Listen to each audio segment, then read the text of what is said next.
हाँ तो बच्चों, हम लोग आज की क्लास में एलसीएम तथा एचसीएफ लघुत्तम और महत्तम के बारे में पढ़ेंगे। यह छोटे क्लास से लेकर के ऊपर के क्लासों तक इसकी आवश्यकता होती है, इसलिए यह सभी बच्चों को जानना अति आवश्यक है।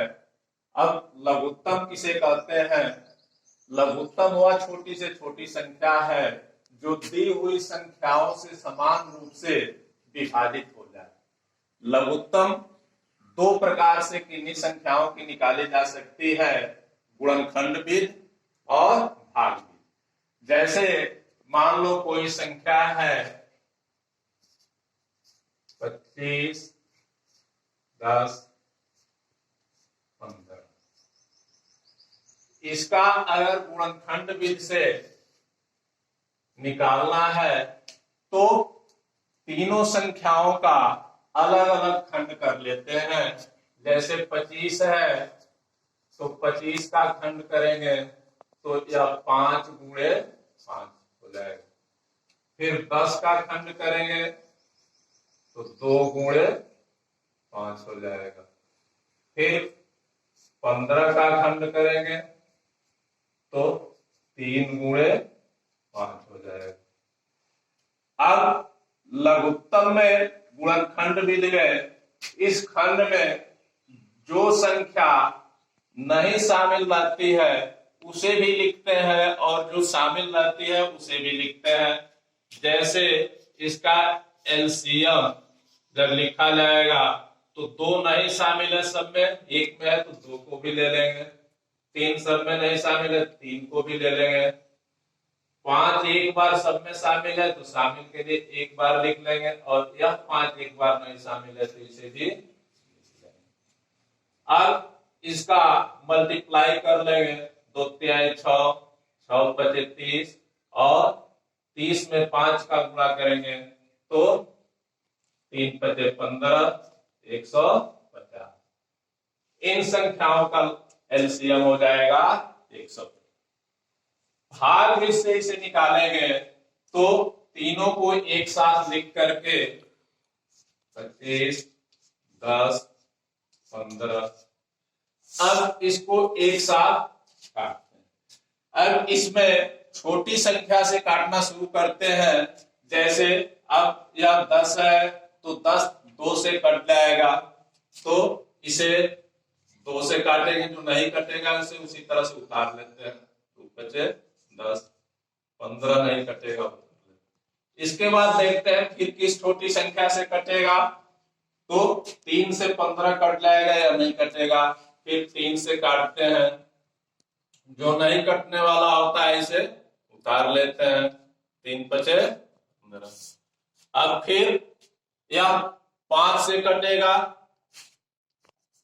5 25, 5 1 5, 5 1 5। फिर यह 5 बचा है, एक बार 5 से काट लेते हैं। अब इस प्रकार जिन संख्याओं से कटता है इनका गुणा कर लेते हैं, तो 2 गुणे 3 गुणे 5 गुणे 5। अब 2 तिहाई 6, 6 पचे 30, 30 पचे 150, 150। दोनों तरह से ऐसे गुणनखंड विधि से निकालते हैं और भाग विधि से। अगर किसी बड़ी संख्या का निकालना है जिसका आसानी से खंड न हो सके तो गुणनखंड करने के लिए, जैसे 40, 120 का अगर निकालना है, अगर इस तरह से खंड नहीं मालूम है तो इसको अलग अलग खंड करने के लिए काट देते हैं। 2 दूना 4, 2 एकम 2, 2 पचे 10। अब इसका 40 का खंड इस तरह से लिख लेते हैं, 2 गुणे 2 गुणे 2 गुणे 5। फिर 120 का ऐसे नहीं कर सकते तो इसको भी काट लेते हैं। 2 6 के 12, 2 तिहाई 6,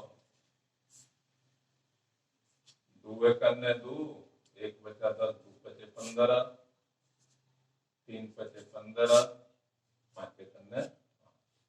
अब फिर 120 का लिख लेते हैं।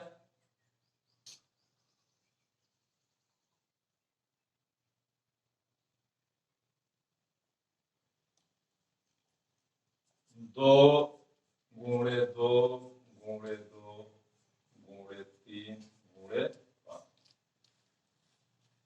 अब यह सबका हो गया एलसीएम लिखने के लिए। अब 3 बार 2 ऊपर है, 3 बार 2 नीचे है, तो यह पूरा 3 बार लिख लेते हैं। 2 गुणे 2 गुणे 2। यह 3 दोनों में नहीं शामिल है, इसको भी लिख लेते हैं। और फिर यह 5 नहीं शामिल है, इसको 5 दोनों में शामिल है, तो इसको लिख लेते हैं। अब गुणा कर देते हैं। 2 दूना 4, दूना 8, 3 24, और 24 में 5 का गुणा होगा 120। अब इस तरह से एलसीएम इसका 120 हो गया गुणनखंड 20 से। अब भाग 20 से इसको निकालना हो तो दोनों को लिख करके और इस तरह से काट लेते हैं।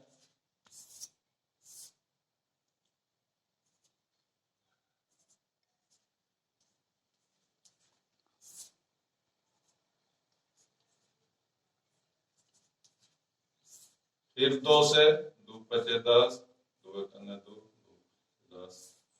फिर 3 से नहीं कटेगा, उतार लेंगे। 3 पचे 15। फिर 5 से 5 एकम 5, 5 एकम। फिर इसका भी कर लेते हैं। 2 गुणे 2 गुणे 2 गुणे 3 गुणे 5। अब इसका भी जब गुणा करेंगे, 2 दूना 4, दूना 8, 3 24 बचे 120। दोनों तरह से, चाहे गुणनखंड 20 से निकाला जाए, चाहे भाग 20 से निकाला जाए, इसका परिणाम एक ही आता है। अब इसके बाद हम लोग महत्तम समापवर्त एचसीएफ को पढ़ेंगे। अब इसको हटाते हैं।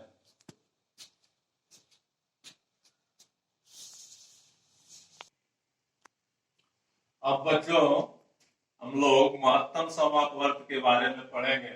महत्तम समापवर्त को इंग्लिश में एचसीएफ कहते हैं, हाईएस्ट कॉमन फैक्टर। इसको परिभाषित करने के लिए, यह वह बड़ी से बड़ी संख्या है जो दी हुई संख्याओं को समान रूप से विभाजित कर दे, उसे मस या एचसीएफ कहते हैं।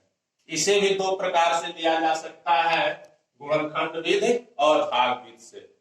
अगर इसमें मान लो संख्या कोई ले लें 35 और 40, इन दोनों संख्याओं का एचसीएफ अगर लेना है तो दोनों संख्याओं का खंड कर लेते हैं।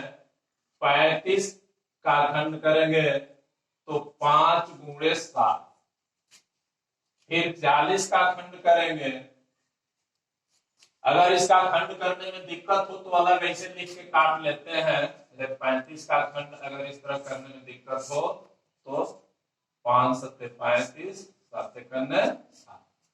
फिर 40 का, 40 को बड़ी भी संख्या हो तो इस तरीका से काट लेते हैं। 2 दूना 4, 2 एकम 2, 2 पचे 10, 5 एकम 5। तो 40 का हो जाएगा 2 गुणे 2 गुणे 2 गुणे 5। अब इसमें एचसीएफ जो दोनों के खंड में शामिल होता है, जो जो संख्याएं शामिल होती है, जो जो संख्याएं शामिल होती हैं, जैसे या 5 इसमें भी है, इसमें भी है, इसके अतिरिक्त और कोई संख्या नहीं है।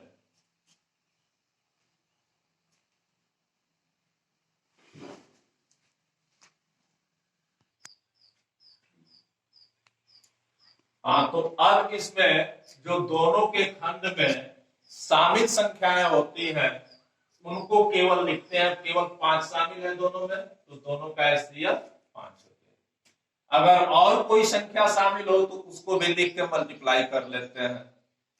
इसे अगर भाग 20 से निकालना हो तो इसमें पहले देखते हैं कौन बड़ी संख्या है, कौन छोटी संख्या है। तो 40 बड़ी है 35, तो बड़ी संख्या में छोटी संख्या से भाग देते हैं। 40 को 35 से डिवाइड करें। अब इससे एक बार जाएगा, 5 बचेगा। फिर जिससे भाग देते हैं इस संख्या को यहां उतार लेते हैं। अब इससे 5 सत्ते 35। अब जब कट जाता है, जिस संख्या से कटता है वही एचसीएफ होता है। इस प्रकार इसका एचसीएफ 5। इस तरह से आगे के क्लासों में यह और विस्तार रूप से इसे, जैसे हाई स्कूल में एल्गोरिथम विधि से ज्ञात करने के लिए देता है, तो उसे भी इसमें कौन बड़ा है कौन छोटा है और उस तरह से करके और स्टेप वाइज लिखते हैं और ज्ञात करते हैं। आज बस इतना ही, शेष आ गया।